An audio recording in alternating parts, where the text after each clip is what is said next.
How to create PDFs on Android. Hello everyone, welcome to this channel. I'm Emily and I'm here to help you out today. So without any delay, let's get started. Now in order to create PDF on Android, simply what you can do is launch your Chrome browser on your device. As you do that, tap on the search bar over here and then search for PDF over here. You can just go from Word to PDF converter. And you'll be able to see there are different options available over here. You can select whichever option is more convenient for you.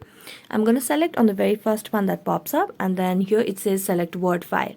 So just tap on select Word file and tap on the document over here. So let me just select a document and then tap on convert to PDF. So while it's converting, make sure you have stable Wi-Fi connection and then just tap on download PDF. And as a tap on download PDF, you can just tap on open PDF and you'll be able to see that you have created PDF on Android. So that's it. Thank you so much for watching this video. See you next time.